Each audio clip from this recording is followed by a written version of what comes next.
Hey everyone, Jeremy Bennett here. Let's look at how powerful your mind is. Let's compare your mind to the most sophisticated man-made device ever created, the computer. The average computer can hold about 250,000 pictures, 20,000 songs, and hundreds of full-length videos, nowadays on something the size of my finger. Crazy. But let's compare it to your mind. Your mind can perform an estimated 10 quadrillion operations per second without you even knowing it. Wild. Ask yourself right now, what's making your blood flow throughout your veins with the perfect amount of pressure to keep you alive? What's making your heart beat right now? Are you consciously commanding your heart to beat right now? No. What's maintaining your body core temperature to the perfect degree to keep you alive?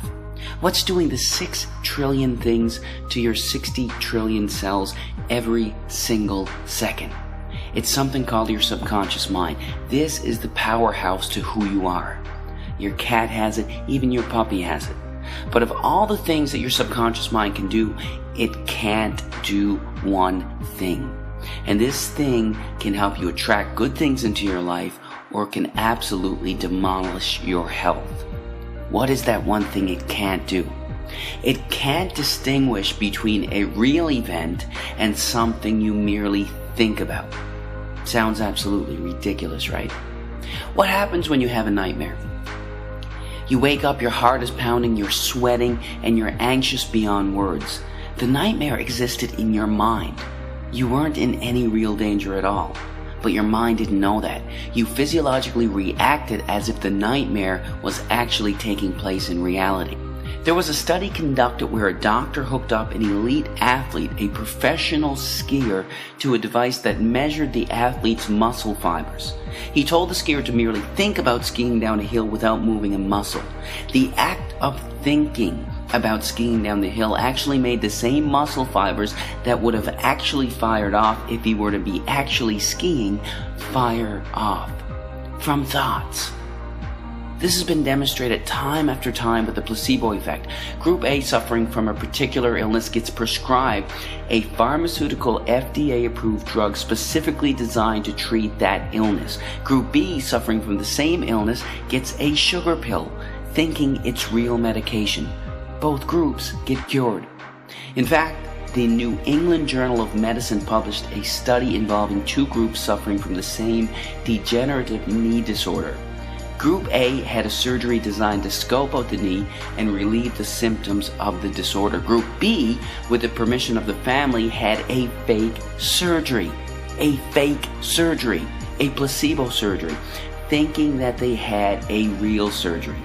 Only 3 small incisions were made in the kneecap, but no real surgery was performed.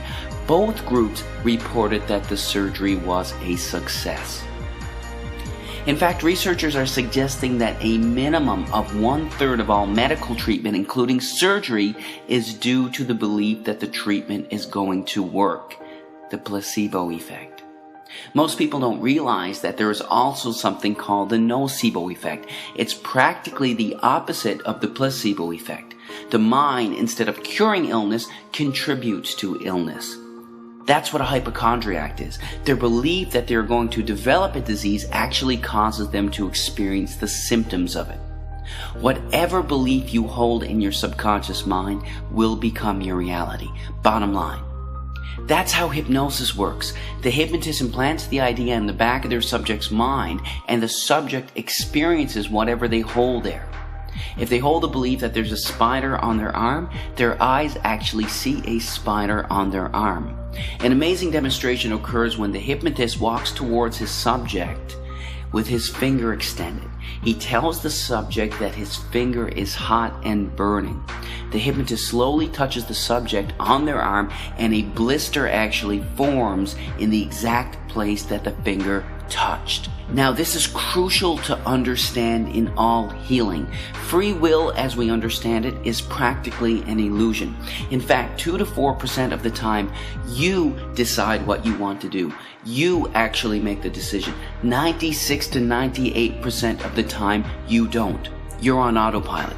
Your subconscious mind controls your decisions 96 to 98% of the time. Don't believe me? Do you like ice cream? If you do, snap your fingers and stop liking it. Do you enjoy watching sports? Snap your fingers and stop enjoying it. You can't. 96 to 98% of the time, everything we crave, desire, and act upon comes from what we hold predominantly in the back of our subconscious minds. Whatever we hold predominantly in the back of our subconscious minds, we are attracted to in life. What happens when you buy a new car? It's the only car you see on the road for the next 2.5 weeks. You saw those cars before you bought your car, but why didn't they stand out to you? Because you didn't own that car yourself. You weren't thinking about it yourself. What you hold in your mind, you're attracted to in life. That's how subliminal ads work so effectively. They work so effectively that they are banned in over 10 countries as a way to advertise. Imagine if you could use subliminal messages to harness the powers of your subconscious mind to shape your reality. This is actually possible, but only if you know how to change your subconscious mind. One of the most important videos you could ever watch on this concept is about to start in 3, 2, 1. How do the world's most successful entrepreneurs, inventors, and artists achieve massive success with their lives? Was it their education? Did they have a stroke of good luck? Were they blessed with a special gift that they mysteriously attained when they were born?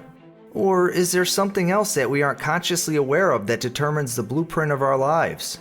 What I'm about to reveal to you in the very next minute will be the door of opportunity that will be responsible for unleashing hidden potential that some of the world's most successful people have managed to tap into. Think of your mind being split in two. Here you can see the conscious and the subconscious mind. Now, science tells us that our subconscious mind dominates 97% of our lives, while the conscious mind only controls the other 3%. So, what if you could use the other 97% to tap into an infinite warehouse of intelligence? What would you do with this power? Would you access 100% of your brain abilities and become a billionaire entrepreneur? Would you get that fit, sexy body that you've always wanted? Or simply discover your true purpose in life? The technology that I'm about to reveal to you is so controversial that the US and British governments banned TV advertisers from using it. This exact technology has been used by the military for decades to create super soldiers. The answer is simply known as subliminal messaging, a technology that has gained a negative connotation due to the manipulative potential that it attains. Yet brilliant minds like Tony Robbins, Steven Spielberg, and Tiger Woods use this exact technology for their own personal development. So, how does subliminal messaging work?